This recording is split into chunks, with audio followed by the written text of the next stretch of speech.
hapon, Pilipinas at buong mundo. Naitay Kapuso, pahiram po ng 20 minutes ang inyong hapon. Ako po si Boy, and welcome to Fast Talk with Boy Abunda. Sa lahat ng mga kaibigan natin sa Facebook at YouTube, maraming salamat. At sa lahat ng nakikinig po sa DZBB, Spotify, Apple Podcasts, welcome to your program. Ito po'y napaka-espesyal na hapon. She is often called a Pinoy pride, and her story is inspiring. Her story is inspiring. Dati po'y she would take on small roles dito sa Pilipinas. Today, she is one of the most respected actors, Asian actors in Hollywood.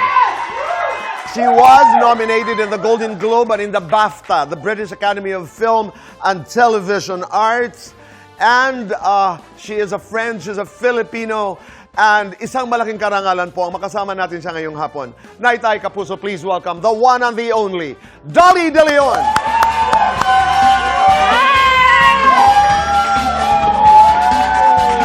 Maraming salamat. Thank you. Thank you. Thank you very much. Ang sarap mag-intro ng ganon. Ay, ang sarap ng intro nyo sa akin, Sir Boy. Thank you. It's so nice to be back here. Maraming salamat. Tsaka ang saya dito, ang saya sa studio nyo. Oo nga. Dali, pag tinatawag kang Pinoy Pride, anong reaksyon? Dati napipressure ako, parang feeling ko parang ang laking responsibility. Pero ngayon, I carry it with pride. I'm proud of it. And ang wish ko lang is more of us can call themselves that. Mas Tama. marami sa ating mga artists. In an interview, you were quoted to have said that I do an extraordinary job, but I remain ordinary. Yeah, kasi Galing. I still do regular things eh. Katulad? Nagaganchilyo ako, nag-aalaga ako ng halaman. Namamalengke. Paminsan-minsan, Grocery. hindi araw-araw. Grocery, yes. Madalas grocery. Lumalabas ako, pumupunta akong mall. Alam mo, naglalakad ako sa kalye. Normal things. Ang pinakagusto ko doon ay that public figures have a choice and you can actually direct your life the way you want it. Yeah, I Diba? mean, for me kasi my job is not, hindi celebrity ang tingin ko sa sarili ko eh. Ang tingin ko sa sarili ko, working actor lang talaga. So parang para sa akin, yung mga ibang tao, ginagawa nila akong celebrity, okay, di gawin niyo akong celebrity. Pero para sa akin, actor lang ako na nagtatrabaho. Pero syempre, special sa amin dahil hindi naman ordinaryo masyado po ang manominate sa Golden Globe at saka sa BAFTA at makatrabaho lahat ang iyong nakakatrabaho.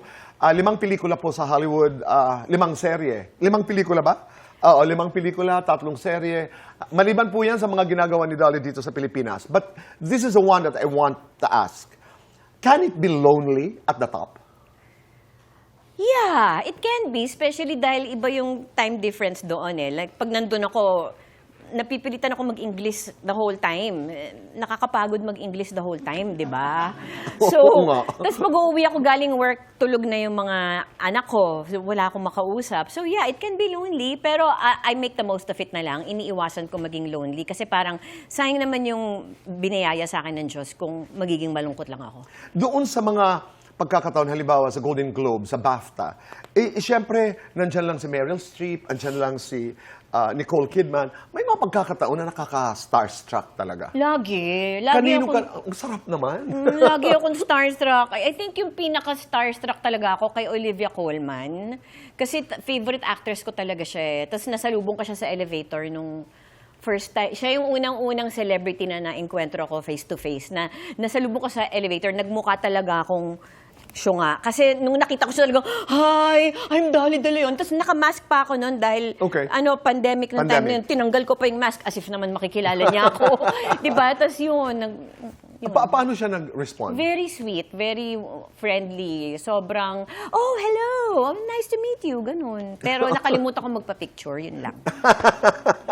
Pero, Dolly, sa mga kwento na naririnig namin, kahit gaano ka-talented, gaano kakahusay, you need a very good agent or a very good manager. I remember your story about your manager calling you after Triangle of Sadness. He DM'd me, actually. Sa Instagram. Yes, Di ba? Tama? yes. Adam? Adam, Is right? this- Ang galing mo naman naman, Sir Correct, Boy, napag-usapan naalala natin. mo. yan. Is he still your manager? He's still my manager. Wow! Yes. And kinuha rin niya ako ng agent. Kasi sa Hollywood, hindi ka makakakuha ng trabaho kung wala kang agent. So, siya rin yung kumuha ng agent ko. Si Jen naman yung agent ko. Okay, so how does it work?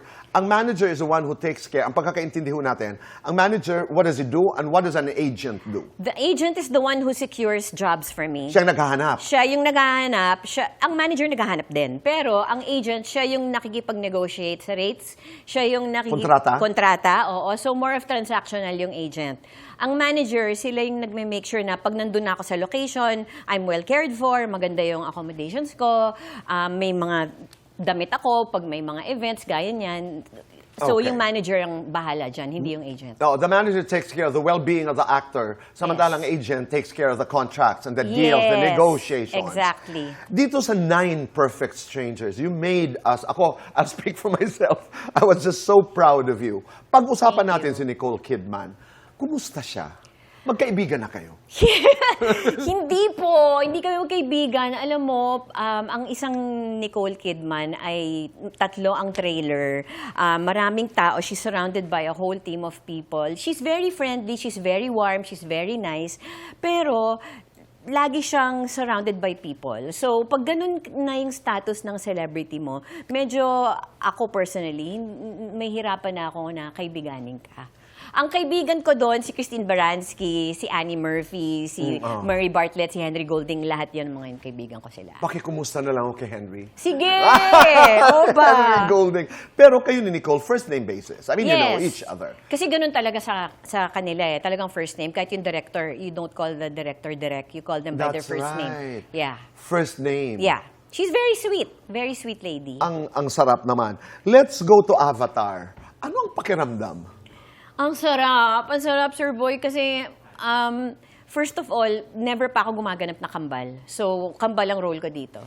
Pangalawa, ka-eksena ko si Daniel Day Kim, na napakahusay na aktor. At saka, syempre, legendary na yung Avatar The Last Airbender na show eh. Nung nalaman nga ng mga anak ko na nakast ako doon, sobra silang excited. At sila talaga nagsabi sa akin, Ma'am, kailangan mo gawin to. Kailangan mo gawin ng Avatar. At tuwing lumalabas ang hari, excited kami kasi alam ko nandun ka. Oo nga, yes. Sa Fire Nation. Yes. Sa Fire Nation. Samantala naman sa Maximum Pleasure Guaranteed, isa sa mga na-notice talaga ng tao ay yung iyong proudly Pinoy accent. Ang ganda. Thank you, Sir Boy. Thank you. Kasi para sa akin, kung gusto nyo kumuha ng Amerikano, di kumuha kayo ng Amerikano. May dahilan naman kung bakit nila ako hinire. And by the way, Sir Boy, nag-audition ako for that part. I auditioned for that part and ginamit ko yung Filipino accent ko. And wala naman silang binigay na note. In fact, hinayaan nila ako na magsalita ng ganun. So, para sa akin, as much as possible, gusto ko laging gamitin yung Filipino accent ko. Dolly, Hollywood is not an easy town. May mga pagkakataon na nabully ka na sa Hollywood. Alam mo, awa ng Diyos, hindi pa. Pero you've heard of stories, no? I've heard of stories, yeah. Pero awa ng Diyos, hindi pa. I've been very fortunate. Everyone has been nothing but nice to me. I think that goes with the times kasi nowadays, mas inclusive na tayo, Tama. di ba? Oo. At grabe na yung mga movements against bigotry compared Correct. nung 80s at 90s. But I've heard a lot of stories in Hollywood. And again, you're lucky. And praise I'm God. lucky. I'm really lucky. Na, Okay. At saka, Sir Boy, huwag kayong mag-alala. Kasi pag may nambuli sa akin, hindi sila makakalusot. Dahil may tinatawag na HR, Tama. pwede mong i-email ang HR at mag-complain. Yun. Yeah. In place po ang system. Yes. Diba? May sistema talaga doon pag nagtatrabaho. Yes. Let's talk about Forgotten Island.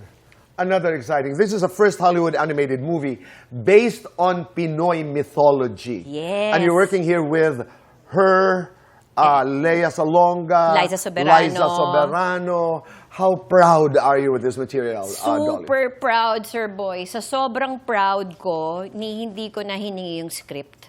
Nung lumapit sila at in-offer yan, sinabi ko, yes, I will do it. Kasi tungkol sa atin tungkol sa ating mga Pinoy So parang it's about time. Kasi ilang taon ko ng gripe yan dahil sa mga animated features na represent na ang China, na-represent ng Mexico, Sweden, America, lahat. Pero ang Philippines wala pa. So parang ito na yung pagkakataon natin na makwento yung mga kwento natin. So syempre proud ako na masali. At sana suportahan ho nating lahat Hindi ba? Para naman, Sana pumunta tayo sa sinihan at Yes. manood tayo sa sinihan.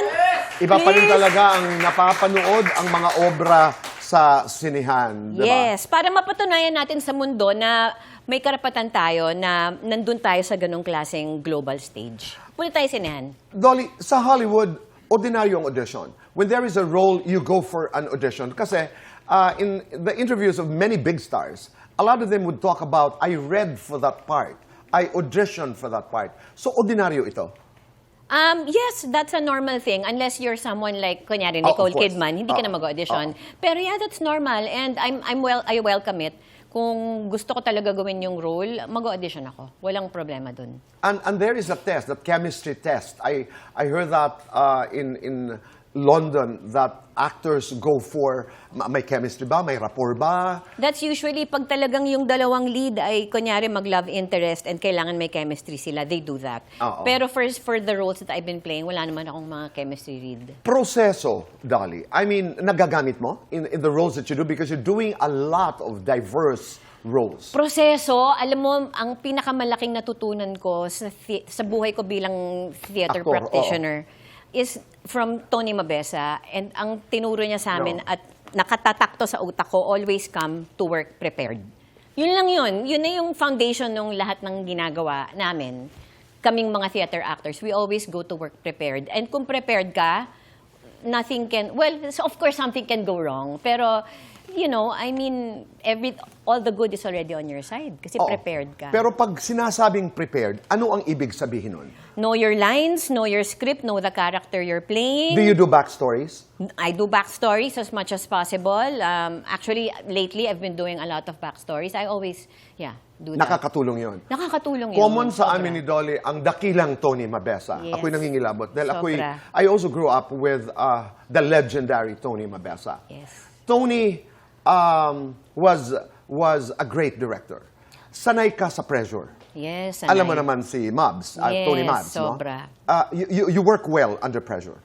Yeah, I do. I work well. Walang kaso sa akin yun. Sanay ako. I'm very adaptable and flexible pagdating sa ganun. Nakakatuwa lamang kasi anong sinabi mo na yun ang pinakamalaking leksyon, you go to the set prepared. Parang naririnig ko yung boses ni Tony Yes, Mabs. grabe. Si Sir Tony, kailangan drop books ka na sa first day pa lang. Correct. As a stage manager naman, ako'y nagtrabaho kay Tony.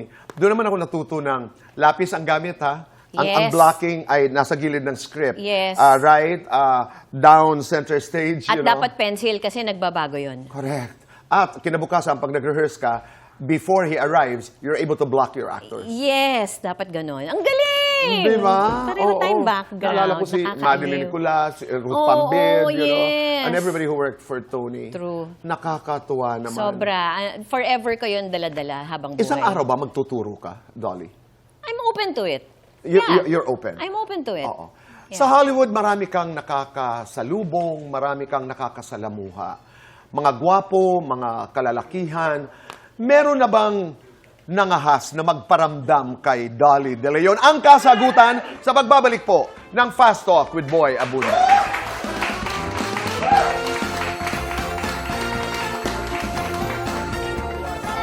Assistant. Kami nagbabalik po dito sa Fast Talk with Boy Abunda. Kasama po natin Dolly De Leon. May naliligaw ba sa'yo? May nagpaparamdam ba sa'yo sa Hollywood? Walang naliligaw. May mga lumalandi. Yan. Dali lang. At pag merong nangangahas maglandi sa'yo, Dolly, anong ginagawa mo? Hindi ko type. Ayoko. Wala akong time. Ayoko. I enjoy being single. I love being alone. But seriously, how do you actually say, I am not interested? Hindi naman umabot sa point na kailangan kong sabihin yon. I just laugh it off. Pinagtatawanan ko lang sila and then I walk away. Oo. Pero, cute yun. Oo, pero wala. Hindi na Oh, ako yeah. interesado Sir Boy. Right? Okay na. Oo, let's do Fast Talk. Ay, sige. Dolly, more awards, more pera. More pera! Lead Ay. role, good role. Good role. Acting, mothering. Acting. Good girl, bad girl. Bad girl. Deserve ko to o okay na to? Deserve ko to. Pinoy actress sa pangarap mong makatrabaho. Ate V. Pinoy actor, that will happen, na pangarap mong makatrabaho. Si Christopher De Leon. Kinukurot ko ang sarili ko kapag Kausap ko yung mga idol ko. Masarap umaura kapag Kapag busog. tinutopak ako kapag Pag walang tulog. single or taken. Single. Lights on or lights off. On. Happiness or chocolates. Happiness. Best time for happiness. All the time. Complete this. Dolly De Leon is... Fabulous. I love it! Di ba?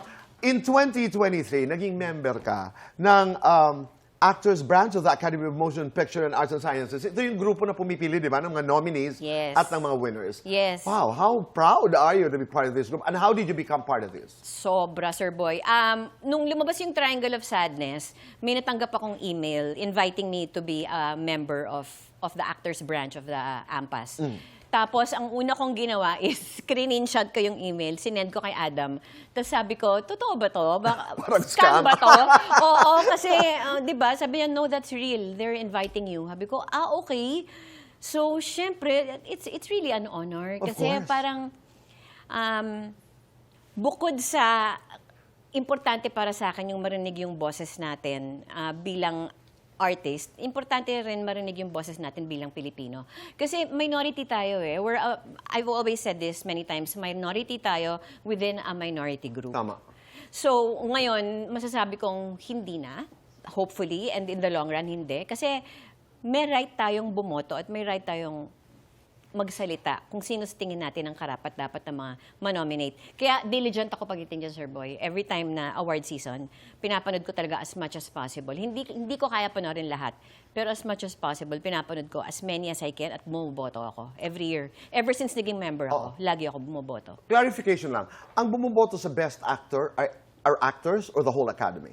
Sa first stage for nominations, actors lang. Okay. Okay, and then pag may mga nominees na, lahat na, directors na, writers, lahat ng members ang bumoboto. In your heart of hearts, do you wish that one day, ang sarap, no?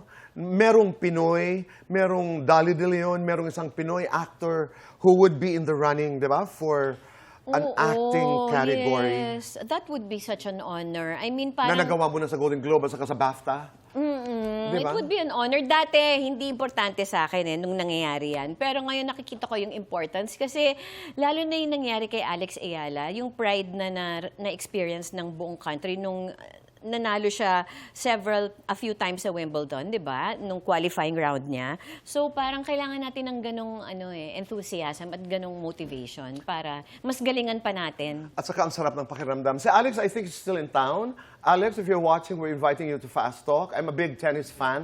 Hindi, ang Wimbledon kasi, ang mga natalo ni Alex ay napakahihirap. Maya, Yes! ang dami, Maya Point, Shatek. Mataas ang placement nila. Ang top 10. Sa world, top 10. Top 10. oo. Kaya napakalaking achievement. Congratulations. We are very proud of you, Alex. I just hope we're given a chance to do a conversation with her, di ba? Yes. I know she is in the Philippines. Do you also realize, Dolly, na ang daming nai-inspire mo? Only when I meet people like them, like today, ang daming mga bata dito Na nagsasabi, the no? way wala silang sinasabi, pero the way lang kung paano nila ako tignan, nakikita ko talaga na ramdam ko sila na na-appreciate nila yung pinaghirapan ko. Your children, sinasabi ba nila verbally kung gaano sila ka-proud sa success mo? Hindi. Hindi. Lagi lang nila ako tinutokso. Tinutokso lang nila ako. Anong sinasabi uy, nila? Influencer. Uy, ganyan. More of that. Pero yung son ko, kasi hearing impaired yung son ko, tsaka may learning disability, siya yung talagang sobrang proud na talagang, lalo na nung lumabas yung Avatar: The Last Airbender, sobra siyang proud na. And that's a different kind of joy. Yeah. Di ba? Yeah. In an interview again, you were asked, ano ba ang ibig sabihin sa'yo ng success? What does it mean to you? Success is being able to do whatever you want to make you happy. Ganda. Yeah. And you are happy. I am happy. And that means a lot to us. I've never been able to do what I want before, so Oo. yeah, I am happy. Kasi may mga nagsasabi, I remember the book of Sidney Poitier, at ang sabi niya, the true measure of success is to be able to provide for your family. Sabi ko, ang ganda ng perspektibo na hindi lamang providing for the family, but being able to, ang iba nga, to choose the things that you want to do. But you put it on a different level, to be happy in what you do. Yes, because what if you don't have a family, so wala ka ng Correct. success? You always have to start with the individual, the person. Tama. So, anong na-achieve ko by myself? So, yun, if I can do whatever I want to make me happy, then that's for me success. Mabuhay ka, Don. Thank you. Maraming salamat. We will see you again tomorrow. And you take good care of yourselves. Be kind. Piliin ang tama, biwan tama. Goodbye for now, and God bless.